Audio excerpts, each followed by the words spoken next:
Assalamualaikum warahmatullahi wabarakatuh.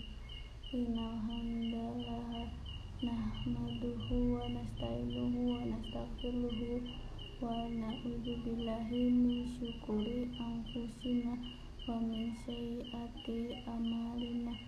Man yahdihillahu fala mudhillalahu wa man yudhlil fala hadiyalahu. Asyhadu alla ilaha illallah wahdahu la syarika lahu wa asyhadu anna Muhammadan abduhu wa rasuluhu la nabiyya ba'dahu.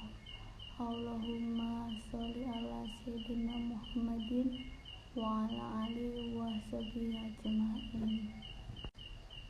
Pertama-tama, marilah kita panjatkan puji syukur kehadirat Ilahi Rabbi yang telah memberikan kita beribu-ribu kenikmatan, baik nikmat iman dan nikmat Islam atau nikmat sehat walafiat, sehingga pada hari ini kita dapat berkumpul tanpa satu halangan apapun dan tidak kurang satu apapun.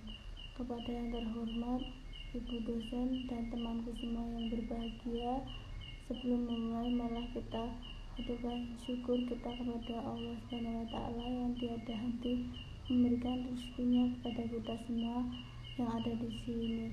Salawat dan salam semoga akan terus tercurah kepada Nabi Muhammad SAW. Di sini saya akan membahas tokoh Muhammadiyah wanita, yaitu Siti Ummiyah. Dilihat dari background beliau, Siti Ummiyah bertempat tinggal di Kauman pada tanggal 29 Agustus tahun 1905. Ayah dan ibu beliau bernama Muhammad Kamaluddin Ningrat atau sering disebut dengan Kiai Sangitu, dan ibu beliau bernama Siti Jauriyah.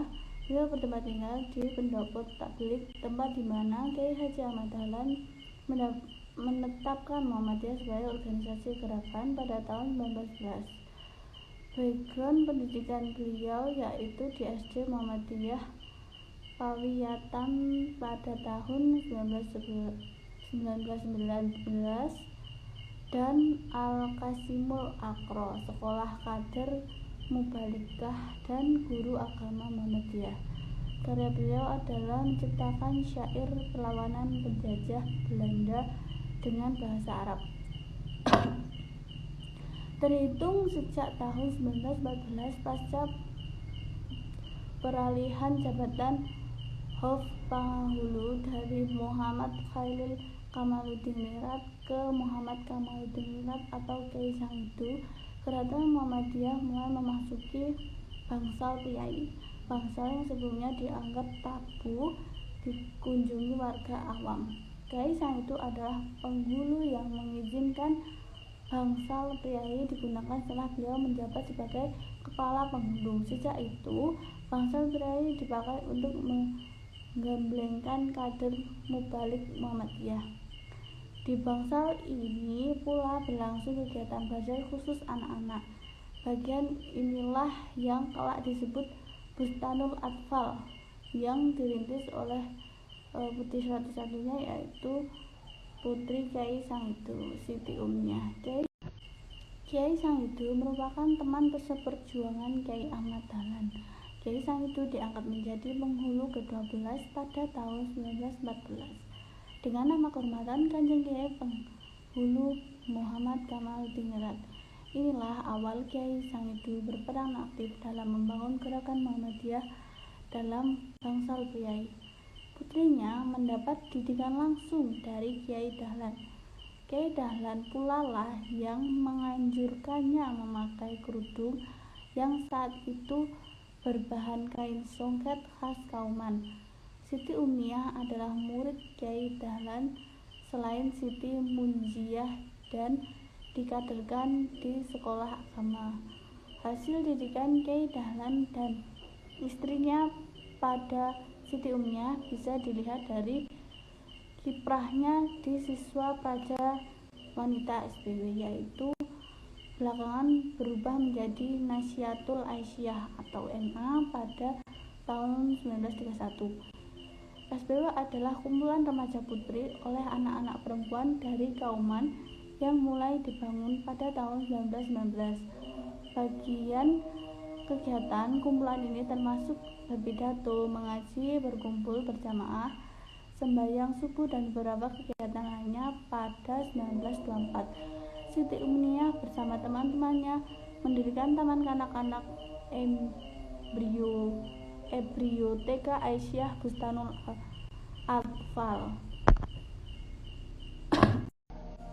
5 bulan memimpin, Siti Wasilah Hadjid mengundurkan diri sebagai pimpinan. Sejak itu Siti Umniyah memimpin SPW.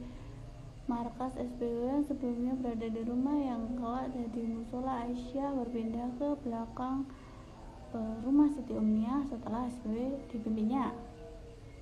Sekolah anak-anak yang didirikan ikut berpindah jadi satu markas dengan SPW. Siti Umniyah memimpin SPW sekitar 10 tahun.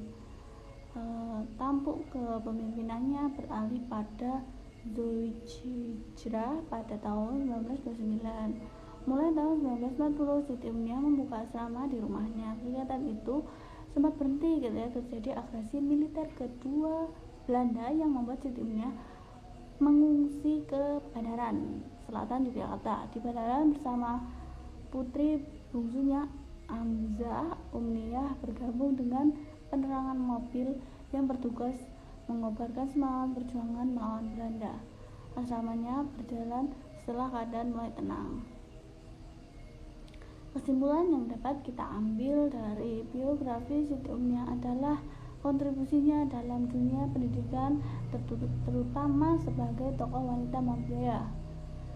Di dalam pimpinan Siti Umniyah, SPW semakin lama semakin bertambah maju sehingga mempunyai tambahan gerakan, ialah Tolabus Sa'adah, Tajmilul Akhlak, dan Dirasatul Banat. Kemudian dapat mendirikan pula sekolah Bustanul Atfal, Taman Najiyah nomor 3 tahun 1940. Siti Umniyah memimpin SPW, markas SPW yang sebelumnya berada di rumahnya yang kelak menjadi musola Aisyah berpindah ke belakang rumah Siti Umniyah setelah SPW dipimpinnya.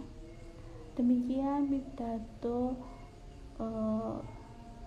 singkat ini. Semoga kita semua semakin bersyukur atas segala nikmat yang telah Allah berikan kepada kita, dan semoga kita semua termasuk orang-orang yang digolongkan dalam golongan hamba yang pandai bersyukur dan menjadi manusia yang mutakin di sisi Allah Subhanahu wa Ta'ala.